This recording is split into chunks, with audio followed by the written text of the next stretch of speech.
හරි අපි සාකච්ඡා කරන්න හදන්නේ අපේ මෙමරි ටෙස්ට් 2 පේපර් එක. ඒතර මේ තියෙන්නේ තනි ස්ට්‍රක්චර්ඩ් ප්‍රශ්නයක්. සම්පූර්ණ පොයින්ට් 40 තනි ස්ට්‍රක්චර්ඩ් ප්‍රශ්නයක්. අපි අපිට අග්ගල කතා කරගෙන යන ප්‍රශ්න ටිකනේ. එතකොට පළවෙනි ප්‍රශ්නෙන් අහන්නේ ශාකවල ව්‍යුහමය කාර්යයක් ඊට නොකරන අතන විදුන පොලිසකරාඩයක් නම් කරන්න කියලා. ඔතන මේ ප්‍රශ්නේ පොඩ්ඩක් හදා ගන්න ඕන. මට ඒක එදා හදන්න බැරි වුණා මට මතක විදියට පන්තියේදී. එතන මේ printing mistake එකක් තියෙනවා මේ ඊට නොකරන නෙවෙයි මෙතන එන්න ඕන ඊට කරන. ව්‍යුහමය කාර්යයක් ඊට කරන කියලා තමයි ප්‍රශ්නේ එන්න ඕන. එතන පොඩි printing mistake එකක් තියෙන type කරද්දි වැරදිලා තියෙනවා. මේ තොර මුලින්ම ශාකවල ව්‍යුහමය කාර්යයක් ඊට කරන අතු බෙදුණු පොලිසකරාඩ අතු නොබෙදුණු පොලිසකරාඩයක් නම් කරන්න කිව්වට පස්සේ පොලිසකරාඩ වල ප්‍රධාන වර්ගීකරණ ආකාර දෙකක් තියෙනවා. පොලිසකරාඩ ප්‍රධාන වර්ගීකරණ ආකාර දෙකක් තියෙනවා. එකක් තමයි ශාකනය සහ රේඛීය කියලා. කියන්නේ පොලිසකරාඩ දාන දෙන දාමයේ ස්වභාවය අනුව ශාකනය සහ රේඛීය ශාකනය වූ හා රේඛීය කියලා වර්ග දෙකකට බෙදෙනවා. ශාකනය වූ සහ රේඛීය කියලා. රේඛීය උදාහරණ දෙකක් අපි කතා කරනවා සෙලියුලෝස් සහ ඇමයිලෝස්. සෙලියුලෝස් සහ ඇමයිලෝස්. ඊට අමතරව අපි ගත්තාම ශාකනයව ගත්තාම ශාකන දැන් උදාහරණ තුනක් කතා කරනවා අපි. පළවෙනි එක ඇමයිලෝපෙක්ටින්. ඇමයිලෝපෙක්ටින්. ඊළඟට ග්ලයිකෝජන්.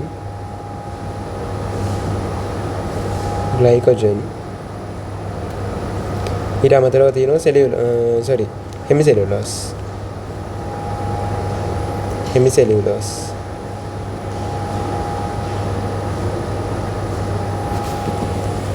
ඊළඟට දෙවෙනි ක්ලේ වර්ගීකරණ ආකාරය තමයි කෘත්‍යණු වර්ගීකරණය කරනවා අපි සංචිත සහ ව්‍යුහමය කියලා. සංචිත හා ව්‍යුහමය කියලා වර්ග කරනවා.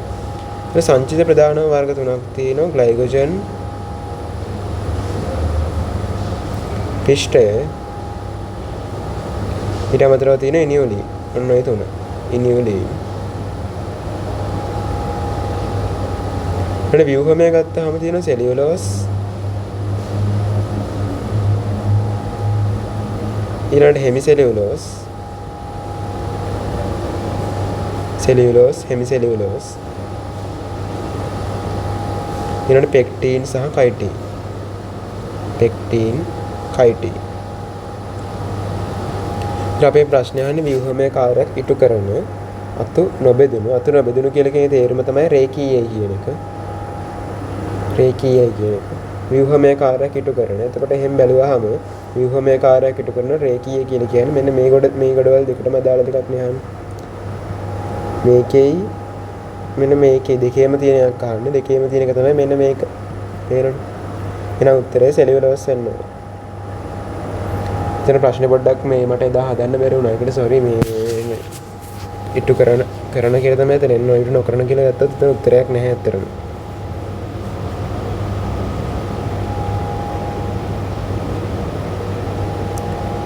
හරි ඊළඟට අපි යන් ඊළඟ ප්‍රශ්නෙට.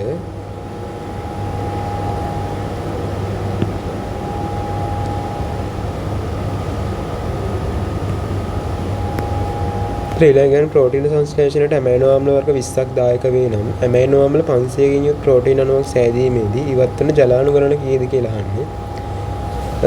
ඕක අහන්නේ කොහොමද දැන් එතකොට අපි හිතුවොත් එහෙම තියෙන ඇමයිනෝ ආම්ල දෙකකින් හදනවා නම් පෙප්ටයිඩ් එකක්.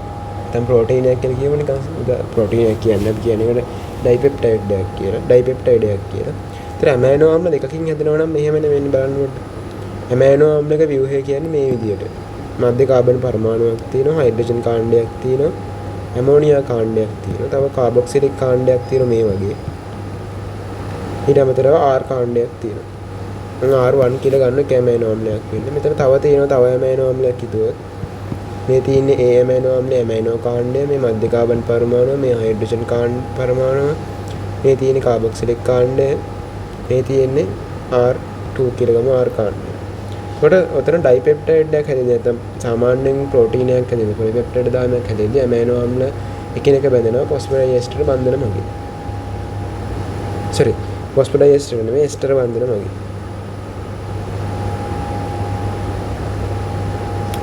ඉවරද උනේ. මේ ස්ටර් බන්ධනය පෙප්ටයිඩ් බන්ධන වගේ. එතකොට මෙන්න මේ දෙන්න අතර මෙන්න මේ OH සහ H කියන දෙන්න එකතු වෙලා මෙතනින් ජලාණුවක් පිට වෙනවා. පිට වෙලා මෙතනින් ව්‍යුහය හදනවා මේ විදියට. කාබන් මේ තියෙන්නේ කාබොක්සිලික් කාබන්, මේ තියෙන පෙප්ටයිඩ් බන්ධනය, මෙන්න නයිට්‍රජන්, මේ හයිඩ්‍රජන්, මෙතන තියෙනවා හයිඩ්‍රජන්, මේ COOH එක, මේ R2 කාණ්ඩය, මෙයාගේ මේ තියෙන්නේ R1 කාණ්ඩය, මේ වෙලෙන් NH2 කාණ්ඩය. කොහොමද හැදෙන්නේ? එතකොට ඇමයිනෝ අම්ල දෙකකින් හැදෙනවා එක ජලාණුවක් පිට වෙනවා. ඇමයිනෝ අම්ල දෙකකින් ජලාණුවක් එක ජලාණුවක් පිට වෙනවා. අපි හිතුවත් ඇමයිනෝ අම්ල තුනක් තියෙයි කියලා නිකන් බලන්න. මේ තියෙන එක ඇමයිනෝ අම්ලයක් R1, මේ COOH එක. හොඳ විහිදුවර ලියන්නේ නැහැ, නිකම්ම ලියනවා. හයිඩ්‍රජන් එක විතරක් ඕන නම් විහිදුවර ලියන්න.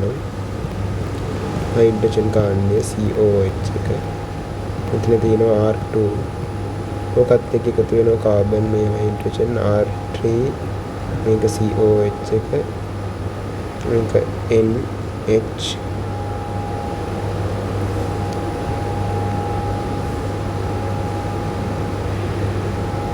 කොහොම කියලා හිතන්නකෝ. ඒතර මෙතනින් එක ජලාණුවක් පිට වෙන්න ඕන. මෙතනින් එක ජලාණුවක් පිට වෙන්න ඕන. හරිනේ. ඒතර බලන්න ඇමයිනෝ අම්ල දෙකකින් නම් එකයි පිට වෙන්නේ. ඇමයිනෝ අම්ල තුනකින් නම් ජලාණු දෙකක් පිට වෙනවා. මේකේ අදහස මොකද්ද? හැමතිස්සෙම ඇමයිනෝ අම්ල දෙකක් ඇමයිනෝ අම්ල දෙකක් පෙප්ටයිඩ් බන්ධනයක් මගින් බැඳෙද්දී ජලාණුවක් පිට වෙනවා නේද? ඒතර ඔකෙන් පේන දේ තමයි හැමතිස්සෙම තියෙන ඇමයිනෝ අම්ල සංඛ්‍යාවට වඩා එකක් අඩුවෙන් ජලාණු පිට වෙන්න ඕනේ. ඇමයිනෝ අම්ල එකක් අඩුවෙන් ජලාණු පිට වෙන්න ඕනේ. එහෙමනේ. ඒතර අපිට කියන්නේ මෙතන ඇමයිනෝ අම්ල 500ක්. මෙතන කියන්නේ ඇමයිනෝ අම්ල 500කින් කියලා. ඒත් ඇමයිනෝ අම්ල 500කින් නම් උතර ජලාණු 499ක් පිට වෙන්න ඕනේ.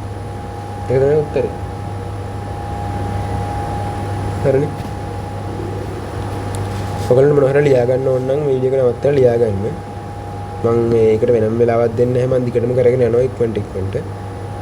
ඔයගොල්ලන්ට මේ ලියා ගන්න ඕන නම් මොනවා හරි දෙයක් වීඩියෝ එක නවත්තලා ලියාගෙන ඊළඟට ඉස්සරහට යන්න. ඊළඟට අපි යන්නේ ඊළඟ ප්‍රශ්නෙට ප්‍රෝටීන වල ව්‍යුහ මට්ටම් මොනවද කියලා. අනුද ප්‍රධාන ව්‍යුහ මට්ටම් 4ක් තියෙනවා. ප්‍රධාන ප්‍රෝටීන ගත්තා පස්සේ ප්‍රාථමික ව්‍යුහය, ද්විතීයික ව්‍යුහය, තෘතීයික ව්‍යුහය සහ චාතුර්ථ ව්‍යුහය කියලා. හැම එකකම ඩෙෆිනිෂන් තියෙනවා. ප්‍රාථමික ව්‍යුහය කියන්නේ මොකද්ද? ද්විතීයික ව්‍යුහය කියන්නේ මොකද්ද? තෘතීයික ව්‍යුහය කියන්නේ මොකද්ද? චාතුර්ථ ව්‍යුහය කියන්නේ මොකද්ද කියලා. ඒකට ඔය ඩෙෆිනිෂන් ගැන බලන්න. පාඩම් කරගන්න ඩෙෆිනිෂන් ටික ගන්න ඉඳලා. ඊළඟ ප්‍රශ්නයට යනවා. සෛලයක ප්‍රෝටීන සංශ්ලේෂණයේ රයිබෝසෝම් මගින් සිදුවිය හැකි ස්ථාන 3ක් සක්වන්න කියලා කියනවා. එතකොට රයිබෝසෝම් මගින් රයිබෝසෝම තමයි ප්‍රෝටීන සංශ්ලේෂණයට දායක වෙන්නේ. එතකොට රයිබෝසෝම් මගින් ප්‍රෝටීන සංශ්ලේෂණය සිදු වෙන්න පුළුවන් ස්ථාන කිව්වට පස්සේ ප්‍රධානව බලන්න ඕන අපි රයිබෝසෝම තියෙන්නේ කොහෙද කියලා. ඒ රයිබෝසෝම තියෙන්න පුළුවන් ප්‍රධාන තැන් 3ක් තියෙනවා. ප්‍රධානම තැන් 3ක් තියෙනවා. එකක් තමයි සයිටෝසෝලය. සයිටෝසෝලේ නිදහස් රයිබෝසෝම තියෙන්න පුළුවන්. එහෙම නැත්නම් හරතලාව පංජරය ඇතුලේ රයිබෝසෝම තියෙන්න පුළුවන්. එහෙම නැත්නම් මයිටොකොන්ඩ්‍රියා පූරකය ඇතුලේ රයිබෝසෝම තියෙන්න පුළුවන්. හරි හරතලාව පංජරයේ තියෙන්න පුළුවන්, මයිටොකොන්ඩ්‍රියා පූරකයේ තියෙන්න පුළුවන්. එහෙම නැත්නම් සයිටෝසෝලයේ තියෙන්න පුළුවන්. තව ඕනනම් කියන්න පුළුවන් රළුවන්තක් ප්ලාස්ම ජාලිකා වලට බැඳලා තියෙන්නත් පුළුවන්. ඒතර ඔය කියන දැන් හතරේ ඕනම තැනකදී ප්‍රෝටීන සංශ්ලේෂණය වෙන්න පුළුවන් රයිබෝසෝම මගින්.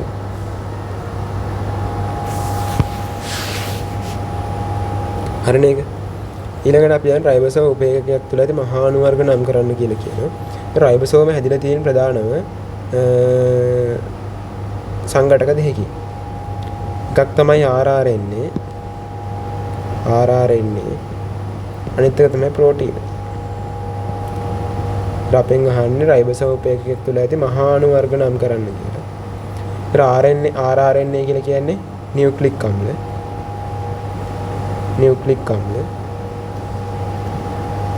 ප්‍රෝටීන කියලා කියන්නේ ඉතින් කෙලින්ම ප්‍රෝටීන. ඒක තමයි මහා අණු වර්ග දෙක වෙන්න ඕන.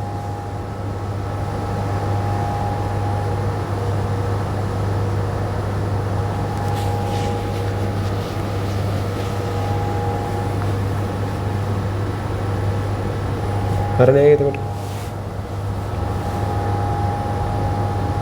ඊට පහ සඳහන් බහුභාවයක සංයෝගවල තැනුම් මේකක සඳහන් කරන්න කියලා කියනවා. එතන තියෙනවා පොලිසැකරයිඩ් වල තැනුම් මේකක ටික සහ ඒවායේ කෘත්‍ය කියලා වෙනවා වගුවක්. ඒකට ඒ වගුව පාඩම් කරගන්න වෙනවා අපිට. ඊට පළවෙනි එකේ මේ කියන්නේ සෙලියුලෝස්. ඒතර සෙලියුලෝස් වල තැනුම් මේකකේ වෙන්නේ ග්ලූකෝස්.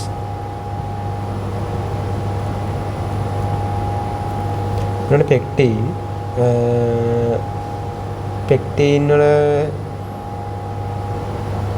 තැනුම් මේකකේ වෙන්න ඕන ගැලැක්ටියුරිනික් අම්ලයනේ.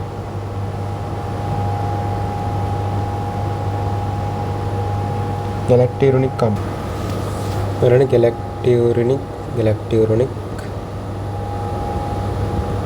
අම්ලය. ඊට ඉනියුලින් ගත්තාම ඉනියුලින් වල ෆ්‍රක්ටෝස්. ෆ්‍රක්ටෝස් නැත්නම් ෆ්‍රුක්ටෝස් කියලා කියනවා. ඊළඟට ග්ලයිකෝජන් ගත්තාම ආපහු ග්ලයිකෝජන් වල තැනුම් මේකේ කියන්නේ ග්ලූකෝස්. ඊළඟට ඉහත සඳහන් කරන්නේ සංයෝග අතරින් ව්‍යුහමය හා සංචිත කෘත්‍ය ඉටු කරන සංයෝග දෙක බැගින් ලියන්න කියලා කියනවා. ඉහත සඳහන් කරන්නේ සංයෝග අතරින් මෙන්න මේ සංයෝග හතර අතරින් අහන්නේ. ඒතර ව්‍යුහමය වෙන්නේ මෙතන තියෙනවා ගත්තාම සෙලියුලෝස් ව්‍යුහමය සෛල බිත්තිය හදන්න දායක වෙනවා. සෙලියුලෝස් ඊට අමතරව පෙක්ටින් මධ්‍ය සූස්තරය හදන්න දායක වෙනවා. අපි දැන් ගිය හැටි කතා කරා පෙක්ටින් සහ මධ්‍ය සූස්තරය ගැන. ඊට සංචිතය ගත්තාම සංචිතයේ විදිහට තියෙන ඉනියුලින් සහ ග්ලයිකෝජන්. ඉනියුලින් සංචිත වෙනවා ඩේලියා ආකන්ද තුළ, ග්ලයිකෝජන් සංචිත වෙනවා දිලීර සහ සතුන්ගේ.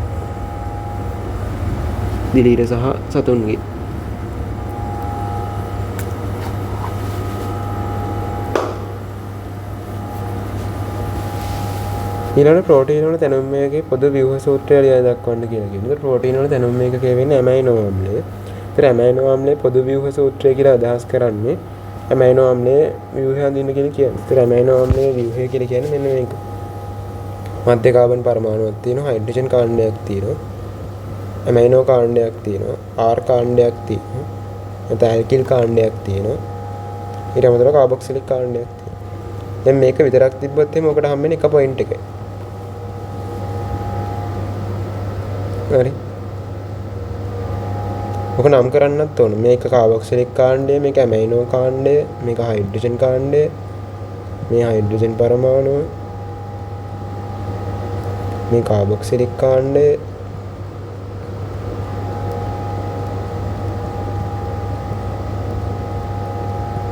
ඊට මේ තියෙන ඇමයිනෝ කාණ්ඩය,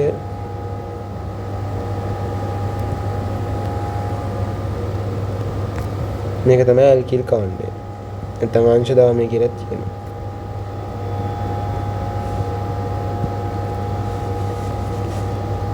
ඊට පස්සේ මේ තියෙන මධ්‍ය කාබන් පරමාණු.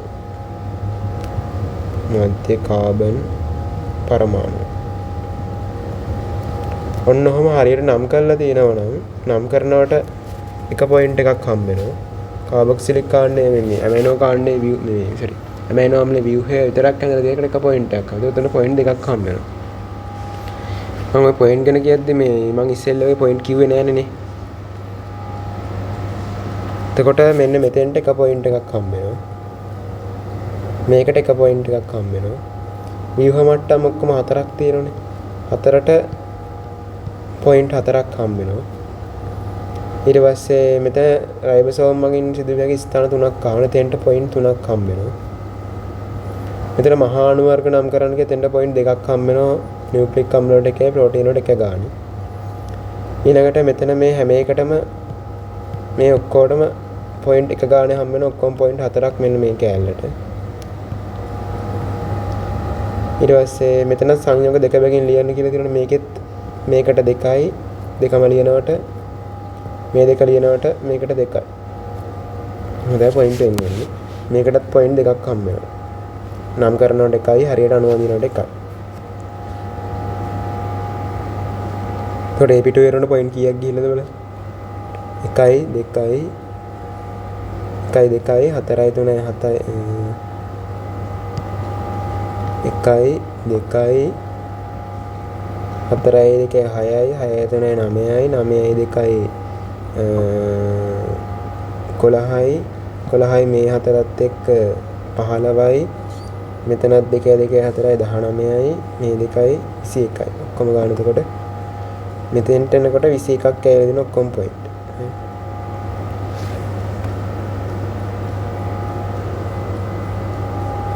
ඊළඟට කියන්නේ විද්‍යාගාරයේ ප්‍රෝටීන හඳුනා ගැනීමට සිදු කරන සරල පරීක්ෂණයක් නම් කර එහි අනුපියවර අනුපිළිවෙලින් ලියන්න කියලා. ඒක ඔය කියන්නේ ප්‍රෝටීන හඳුනා ගැනීම පරීක්ෂා ප්‍රැක්ටිකල්. ප්‍රැක්ටිකල් කොටසකින් තමයි ප්‍රශ්නේ අහලා තියෙන්නේ. ඒක ප්‍රෝටීන හඳුනා ගැනීම පරීක්ෂාව අපිට කරන්න තියෙන්නේ. අපි සාමාන්‍යයෙන් මේකට පාවිච්චි කරන බිත්තර සුදුමදයක්. බිත්තරයක් තමයි ගන්න. ඒතර අපි කරන්න ඕන බිත්තර සුදුමද ජලීය ද්‍රාවණයක්. බිත්තර සුදුමන් ජලීය ද්‍රාවණයක් හදා ගන්න ඕන මුලින්ම. ඒතර බිත්තර සුදුමන් ජලීය ද්‍රාවණයකින් මිලිලීටර් 2ක් පරීක්ෂණාලයකට ගන්න ඕනේ. ඒක පළවෙනි පියවර. පළවෙනි පියවර ලියන්න ඕන අපි බිත්තර සුදුමන් ජලීය ද්‍රාවණයකින් මිලිලීටර් 2ක් පරීක්ෂණාලයකට ගන්න. එහෙම නැත්නම් කියනවා ප්‍රෝටීන ජලීය ද්‍රාවණයකින් මිලිලීටර් 2ක් පරීක්ෂණාලයකට ගන්න. එහෙමත් නැත්නම් කියන්න පුළුවන් ප්‍රෝටීන ජලීය ද්‍රාවණ ඝන සෙන්ටිමීටර් 2ක් මිලිලීටර් 2 වෙනකොට ඝන සෙන්ටිමීටර් 2ක් පරීක්ෂණාලයකට ගන්න. ඊට දෙවෙනි පියවර වෙන්න ඕන අපි දැන් උතන ප්‍රෝටීන හඳුනා ගැනීම පරීක්ෂාවේදී පාවිච්චි කරන මේ ප්‍රතිකාරකයේ විදියට ගන්න. උතින්දි ගන්න බයුරේට් ප්‍රතිකාරකය. ඒතර විද්‍යාගාරයේ බයුරේට් ප්‍රතිකාරකය කියලා වෙනම ප්‍රතිකාරකයක් කෙලින්ම හම්බෙන්නේ නැහැ. අපි මේ බයුරේට් ප්‍රතිකාරකය හදා ගන්න ඕනේ. ඒකෙදි අපි පාවිච්චි කරන ප්‍රධාන රසායනික ද්‍රව්‍ය දෙකක් KOH සහ කොපර් සල්ෆේට්. 100% පොටෑසියම් KOH සහ 100% කොපර් සල්ෆේට් තමයි අපි දෙන්නේ දාගන්න. එතකොට මේ අපි දෙවෙනි පියවරේදී කියන්න ඕන දෙවෙනි පියවරේ විශේෂයෙන් අපි කරන්නේ අර ප්‍රෝටීන ජලීය ද්‍රාවණ මිලිලීටර් 2ක් ගත පරීක්ෂණ නලයට සම පරිමාවක් එහෙම නැත්නම් මිලිලීටර් 2ක් දාන්න ඕන අපි 100% පොටෑසියම් හයිඩ්‍රොක්සයිඩ් වලින්. ඒක කියන්න ඕන පොටෑසියම් 100% පොටෑසියම් හයිඩ්‍රොක්සයිඩ් සම පරිමාවක් එක් කරන්න. නැත්නම් මිලිලීටර් 2ක් එක් කරන්න. තදිගෙන සෙන්ටිමීටර් 2ක් එක් කරන්න ගියොත් ගමන්නේ. ඊට පස්සේ තුන්වෙනි පියවර තමයි 100% කොපර් සල්ෆේට් 0.2ක් 3ක් එක් කරන්න. 100% කොපර් සල්ෆේට් 0.2ක් 3ක් එක් කරන්න. 0.2ක් 3ක් එක් කරන්න. මේ වගේ ප්‍රතිශත ගණන් අනිවාර්යෙන් තියෙන්න ඕනේ. ප්‍රතිශත ගණන් නැත්තම් අකුරු නැහැ. ඊළඟ අන්තිම පියවරේදී කියන්න ඕන එක් කරාට පස්සේ එවිට නිල්දම් පැහැති ද්‍රාවණයක් ලැබෙයි. වර්ණ විපර්යාසයක් ලැබෙයි. නිල්දම් පැහැති වර්ණ විපර්යාසයක් ලැබෙයි කියලා කියනවා. තරෝගි කියන පියවර අතර ප්‍රධාන හතරක් තියෙනවා. ඔය ප්‍රධාන පියවර හතරට මෙතෙන්දී පොයින්ට් 4ක් වෙන් වෙනවා. ඊළඟට අහන්නේ පහක් දක්වන එක් ප්‍රෝටීනෙන් ප්‍රධාන ජෛව කෘත්‍ය ලියන්න කියලා කියනවා. ඒතර මේ හැම එකේම කෘත්‍ය තමයි අහන්නේ. අර කෘත්‍ය වගුවක් තියෙන ප්‍රෝටීන වල දාලා ප්‍රෝටීන වල කෘත්‍යයටදී ප්‍රෝටීන බෙදෙන කෘත්‍යයට අනුව ප්‍රධාන කොටස් 7කට බෙදෙනවා. උත්ප්‍රේරක ප්‍රෝටීන තියෙනවා, ව්‍යුහමය ප්‍රෝටීන තියෙනවා, සංජිත ප්‍රෝටීන තියෙනවා, පරිවහන ප්‍රෝටීන තියෙනවා, හෝමෝන තියෙනවා, ආරක්ෂක ප්‍රෝටීන තියෙනවා, සංකෝචක ප්‍රෝටීන තියෙනවා. ওই විදිහට ප්‍රධාන ප්‍රෝටීන වර්ග 7ක් තියෙනවා කෘත්‍යයන්. ඒතර ඒ ප්‍රෝටීන වර්ග 7 තියෙනවා තමයි මේ දීලා තියෙන්නේ. ඒතර හිමොග්ලොබින් ගත්තොත් හිමොග්ලොබින් කියලා කියන්නේ පරිවහන ප්‍රෝටීන් එකක්. මෙයාගේ කෘත්‍ය තමයි රුධිරයේ කාබන් ඩයොක්සයිඩ් සහ CO2 පරිවහනය. කාබන් ඩයොක්සයිඩ් සහ CO2 පරිවහනය. ඊට ඇක්ටින් ගත්තාම ඇක්ටින් කියලා කියන්නේ සංකෝචක ප්‍රෝටීන් එකක්. මෙයාගේ කෘත්‍ය තමයි පේශී සංකෝචනය. පේශී තන්තු සංකෝචනය. ඇක්ටින් වලින් කරන්නේ පේශී තන්තු සංකෝචනය. කොලජන් ගත්තොත් එහෙනම් කොලජන් කියලා කියන්නේ ව්‍යුහමය ප්‍රෝටීන් එකක්. මේක ව්‍යුහමය ප්‍රෝටීන් එකක්. මේක වැදගත් වෙනවා ශක්තිමත් බව හා සන්ධාරණය ලබා දීමට. කෘත්‍ය තමයි ශක්තිමත් බව හා සන්ධාරණය ලබා දීම. ඊට ඇමයිලේස් කියලා කියන්නේ එන්සයිම් එකක්. එහෙම නැත්නම් අපිට ඒකට කියන්න පුළුවන් උත්ප්‍රේරක ප්‍රෝටීන් එකක්. උත්ප්‍රේරක ප්‍රෝටීන් එකක්. මේ කෘත්‍ය තමයි ජෛව රසායනික ප්‍රතික්‍රියා උත්ප්‍රේරණය කිරීම. ජෛව රසායනික ප්‍රතික්‍රියා උත්ප්‍රේරණය කිරීම. ඊළඟ ඉන්සියුලින් ඉන්නවා. ඉන්සියුලින් වල කෘත්‍ය තමයි රුධිර ග්ලූකෝස් මට්ටම පාලනය කිරීම. රුධිර ග්ලූකෝස් මට්ටම පාලනය කිරීම. ඊළඟ ඉමුනෝග්ලොබින් ඉන්නේ. ඉමුනෝග්ලොබින් කියලා කියන්නේ ආරක්ෂක ප්‍රෝටීන් එකක්. ඉමියුනෝග්ලොබින් වලින් කරන්නේ ආගන්තුක දේ ඉවත් කිරීම. ආගන්තුක දේ ඉවත් කිරීම. ඊළඟ කේසීන් ගත්තාම කේසීන් කියලා කියන්නේ ආපහු එයා ඇවිල්ලා සංචිත ප්‍රෝටීන් එක.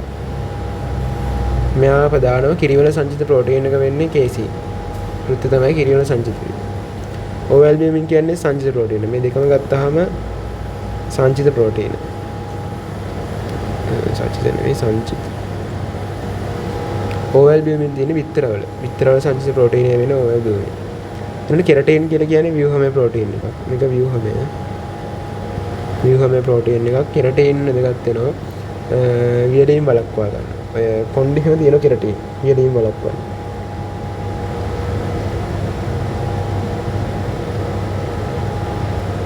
ඊළඟ මස්ත ඇල්බියමින් මස්ත ඇල්බියමින් කියලා කියන්නේ පරිවහන ප්‍රෝටීන් එකක්.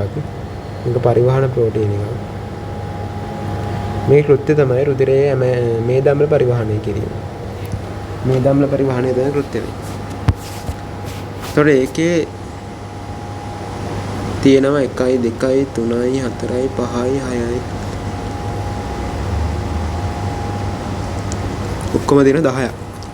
ඒ කෘත්‍ය 10ට පොයින්ට් 10ක් හම්බ වෙනවා.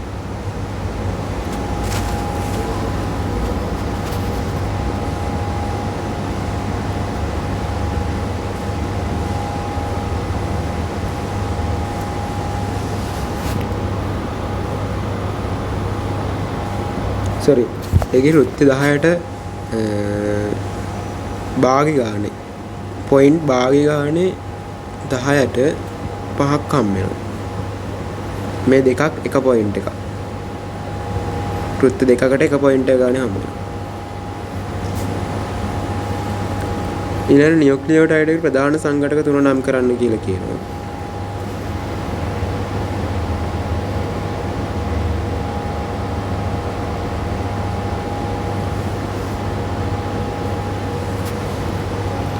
මොනවාද නියුක්ලියෝටයිඩ් එකේ ප්‍රධාන සංඝටක? ඒතර නියුක්ලියෝටයිඩ් එකක් ගත්තාම ප්‍රධාන සංඝටක තුනකින් හැදිලා තියෙන්නේ. නියුක්ලියෝටයිඩ් එකක් කියන්නේ මේ වගේ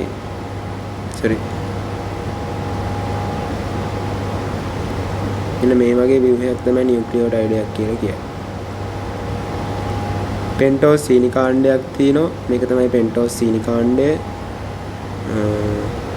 මේක තමයි පෙන්ටෝස් සීනි කාණ්ඩය. ඊට අමතරව නයිට්‍රජනීය භස්මයක් තියෙනවා. මේ තමයි නයිට්‍රජනීය භස්මය. මේ විදිහට ෆොස්ෆේට් කාණ්ඩය. මේ තමයි ෆොස්ෆේට් කාණ්ඩය. ඒතර ප්‍රධාන කාණ්ඩ තුනයි පෙන්ටෝස් සීනි කාණ්ඩයයි නයිට්‍රජනීය භස්මයයි ෆොස්ෆේට් කාණ්ඩයයි.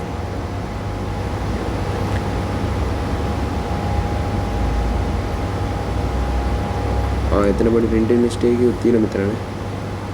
මේක යටට එන්න ඕනේ. ඒක පොඩ්ඩක් වැරදිලා. ඒතර මේකේ ප්‍රධාන සංඝටක තුන ලියන්න ඕන ෆොස්ෆේට් පෙන්ටෝස් සීනි කාණ්ඩය, නයිට්‍රජනීය භස්මය සහ ෆොස්ෆේට් කාණ්ඩය කියලා. ඔය තුනට පොයින්ට් 3 ගානේ පොයින්ට් 3ක් හම්බ වෙනවා. තුනම ලියනකොට පොයින්ට් 3ක් හම්බ වෙනවා ඒකට එක් ගානේ. ඊළඟට සජීව පදාර්ථයේ ඇති නියුක්ලික් අම්ල සාධන නියුක්ලියෝටයිඩ වර්ග සංඛ්‍යාව කීයද කියලා අහනවා. ඒතර නියුක්ලික් අම්ල සාධන ප්‍රධාන නියුක්ලියෝටයිඩ වර්ග 8ක් තියෙනවා. ඒතර නියුක්ලියෝටයිඩ වර්ග 8 එන්නේ කොහොමද?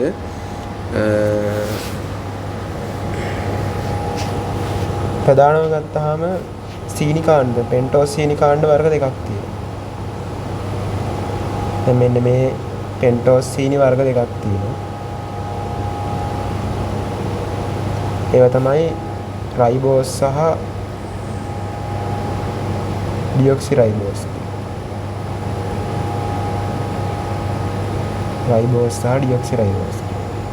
ඊට අමතරව මෙන්න මෙතන තියෙන මේ නයිට්‍රජනීය භස්මෙත් වෙනස් වෙනවා. නයිට්‍රජනීය භස්ම වර්ග 4ක් තියෙනවා. ප්‍රධානම නයිට්‍රජනීය භස්ම වර්ග 4ක් තියෙනවා. DNA හදන්න දායක වෙන ප්‍රධාන නයිට්‍රජනීය භස්ම වර්ග 4ක් තියෙනවා. ඊට කලින් මේක කියන්නම්කෝ. ඔය රයිබෝස් වලින් තමයි RNA හදන්නේ. ඩියොක්සිරයිබෝස් වලින් තමයි DNA හදන්නේ. ඒතර DNA වලට අදාළව ප්‍රධානම නයිට්‍රජනීය භස්ම වර්ග 4ක් තියෙනවා. ඇඩෙනීන්, ගුවනින්, තයිමීන්, සයිටොසින් කියලා. එතකොට ඩියොක්සිරයිබෝස් සීනි කාණ්ඩය, පෙන්ටෝස් සීනි කාණ්ඩයේ විදිහට තියෙන නයිට්‍රජනීය භස්මයේ ඇඩෙනීන් වෙන එක නියුක්ලියෝටයිඩයක් තියෙනවා. ආපහු නයිට්‍රජනීය භස්මයේ ගුවනින් වන තව නියුක්ලියෝටයිඩයක් තියෙනවා. තයිමේ ඉන්නවනේ තව නියුක්ලියෝටයිඩයක් තියෙනවා. සයිටෝසින් ඉන්නවනේ තව නියුක්ලියෝටයිඩයක් තියෙනවා. ඔක්කොම විතර නියුක්ලියෝටයිඩ් 4ක් තියෙනවා DNA සාධන. ඊපස්සේ RNA ගත්තත් එහෙම RNA වලට අදාළවත් ওই වගේම නයිට්‍රජන් නියමාංශ වර්ග 4ක් තියෙනවා. ඒවා තමයි ඇඩිනින්, ගුවනින්, සයිටෝසින්, තයිමීන් නෑ. ඒකේ තයිමීන් වෙනුවට තියෙනවා යුරසින්. ඒකෙත් තියෙනවා ප්‍රධාන නියුක්ලියෝටයිඩ් වර්ග 4ක් අර ඉස්සෙල්ලා කිව්ව විදිහට. RNA හදන නියුක්ලියෝටයිඩ් වර්ග 4ක් තියෙනවා. DNA හදන 4ක් තියෙනවා. ඒතර නියුක්ලික් අම්ල කිව්වහම RNA සහ DNA කියන දෙකමයි තියෙන්නේ. ඒතර නියුක්ලික් අම්ල හදන නියුක්ලියෝටයිඩ් ඔක්කොම තියෙනවා 8ක්. හරණේ ගත විදිහ පැහැදිලියි. ඊළඟ DNA සහ RNA වල අඩංගු නොවන නියුක්ලියෝටයිඩ් වර්ග නම් කර එක කෘත්‍යයක් බැගින් ලියන්න කියලා කියනවා. ඒ කියන්නේ නියුක්ලික් අම්ල හදන්නේ නැති නියුක්ලියෝටයිඩක් තියෙනවා. නියුක්ලික් අම්ල හදන්න සාධායක වෙන්නේ නැති නියුක්ලියෝටයිඩක් තියෙනවා. එහෙම තියෙන ප්‍රධාන නියුක්ලියෝටයිඩ් වර්ග 4ක් තියෙනවා. එකක් තමයි ATP. ඊට පස්සේ තියෙනවා NAD+, NADP+, ඊට අමතරව FAD. ඔන්න ඔය 4 තමයි නියුක්ලික් අම්ල හදන්නේ නැති හැබැයි නියුක්ලියෝටයිඩ් වෙන 4. ATP ගත්තත් එහෙම සර්වත්‍ර ශක්ති වාහකයක්. සර්වත්‍ර ශක්ති වාහකයක් තමයි කෘත්‍යයගේ. NAD+ ගත්තත් එහෙම NAD+ කියලා කියන්නේ ශ්වසනයේදී ඔක්සිකාරකයක් ලෙස ක්‍රියා කරනවා මේවා. ඊළඟට ඉලෙක්ට්‍රෝන පරිවහනය කරනවා. ඉලෙක්ට්‍රෝන වාහකයක් ලෙස ක්‍රියා කරනවා. ඊට අමතරව මේවා සහ එන්සයිමයක් ලෙස ක්‍රියා කරනවා. NAD+ ගත්තාම සහ එන්සයිමයක් ලෙස ක්‍රියා කරන ඉලෙක්ට්‍රෝන වාහකයක් ලෙස ක්‍රියා කරන. ඊට අමතරව ශ්වසනයේදී ඔක්සිකාරකයක් ලෙස ක්‍රියා කරනවා. NADP+ ගත්තොත් එහෙම ඒකෙත් තියෙන ඒ වගේම කෘත්‍ය ටිකක් තමයි පොඩි වෙනසයි තියෙන්නේ. ඒකත් ඉලෙක්ට්‍රෝන වාහකයක් ලෙස ක්‍රියා කරනවා. ඊට පස්සේ සහ එන්සයිමයක් ලෙස ක්‍රියා කරනවා. ඊට අමතරව මෙයා ඇවිල්ලා ප්‍රභා සංශ්ලේෂණයේදී ඔක්සිකාරකයක් ලෙස ක්‍රියා කරනවා. ප්‍රභා සංශ්ලේෂණයේදී ඔක්සිකාරකයක් ලෙස ක්‍රියා කරනවා. ඊළඟ FAD ගත්තොත් එහෙම FAD කියන්නේ ඒකේ යටතේ කෘත්‍ය ගත්තොත් එයත් සහ එන්සයිමයක් ලෙස ක්‍රියා කරනවා. ඒ වගේම ඉලෙක්ට්‍රෝන වාහකයක් ලෙස ක්‍රියා කරනවා. සහ එන්සයිමයක් ලෙස ක්‍රියා කරන ඉලෙක්ට්‍රෝන වාහකයක් ලෙස ක්‍රියා කරනවා. ඒතර ඔය 4 හරියට ලියලා ඔය 4ෙම කෘත්‍යත් හරියට ලියනවා නම් එහිකට එක පොයින්ට් එකක් ගන්න හම්බ වෙනවා. උදාහරණ 4ට ඒ කියන්නේ ඇත්තටම ගත්තොත් උදාහරණයකට පොයින්ට් භාගය ගන්න හම්බ වෙන්නේ. උදාහරණ 4ට දර පොයින්ට් 4ට පොයින්ට් භාගය ගානේ ඔක්කොම පොයින්ට් දෙකක් හම්බ වෙනවා. කෘත්‍ය 4ටත් එහෙමයි. තව පොයින්ට් දෙකක් හම්බ වෙනවා. ඒතර ඔක්කොම මේ මුළු ප්‍රශ්නෙටම හම්බ වෙන ඔක්කොම මේ සම්පූර්ණ එකට පොයින්ට් 4ක් හම්බ වෙනවා. හරිනේ? මම පොඩ්ඩක් මේ ටික මකා ගන්නවා. එතන ඊළඟ ප්‍රශ්නේ පේන්නේ.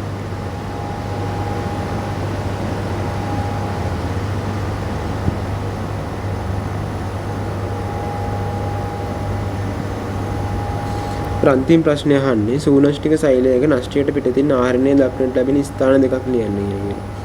සූනෂ්ටික සෛලයක සාමාන්‍යයෙන් සූනෂ්ටික සෛලයක නෂ්ටයට පිටින් ආහාරණය දක්නට ලැබෙන අහන්නේ. ඒතර එකක් තමයි සයිටෝසෝලය.